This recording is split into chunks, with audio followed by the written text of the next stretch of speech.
Howdy from Austin Airport, where I was about to fly a new-to-me airline, Alaska. I'd heard a lot of good things about Alaska and I was keen to try it out. Check-in was painless, and although there were self-serve kiosks, I just went straight to the first-class counter instead. There was also a priority line for security, but this morning wasn't busy at all, so it made no difference. From what I could tell, Austin is just one long terminal, with shops and restaurants spread throughout. Domestic US lounge access is something that continues to confuse me, so despite travelling in first class, I don't think I had any lounge access perks. Instead, I did a couple of laps of the terminal to get some steps in, before heading to my gate. Here's my plane for today's flight, a 16-year-old Boeing 737-800, but thankfully it had been updated to include Wi-Fi and entertainment streaming. First class on this 737 had 3 rows in a 2-2 layout. The interesting thing about this setup is that the Alaska seats have 41 inches of pitch, which is above average compared to most US first class and usual business class seats. Essentially, it means I had about 3 inches more space, which is actually noticeable.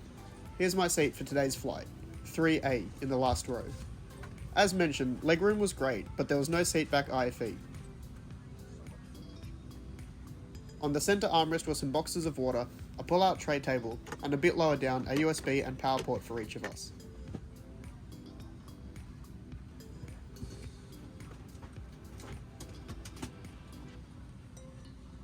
The crew then offered us a drink, so I had a pre-departure juice.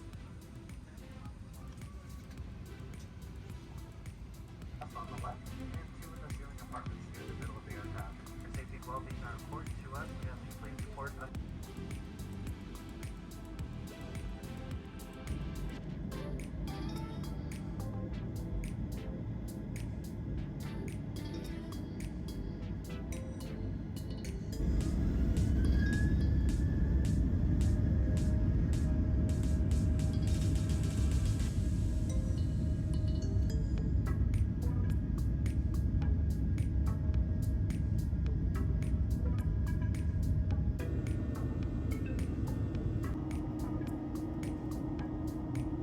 Perks of being in the last row meant I could recline my seat straight away guilt-free. But given the extra space on Alaska, I don't think it would be too bothersome in the other rows either. The meal service began with some nuts and a ginger ale, followed by a chicken breast dish I'd been able to pre-order online. As you can see, it was served on a tray, but it was actually quite a nice tray and added to the experience rather than detract from it. The chicken was also tasty and well prepared. I set up my personal IFE and relaxed for the rest of the flight. A bit later, the crew brought around some snacks which had this awesome warm choc chip cookie.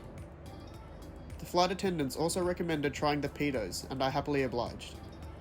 We then had a medical emergency, but thankfully we were able to continue on our way and land in San Diego as planned. So how was Alaska first? Well, pretty good. The food and service were good, the seat was roomy, and despite the lack of IFE screens, the Wi-Fi streaming content was enough to keep me content. It's just a shame I didn't have an iPad or tablet with a larger screen, so if you have something bigger, I definitely recommend taking that on longer flights. I'll be doing this flight again in the future, but on a newer Alaska 737 MAX, so check back later to see how it compares.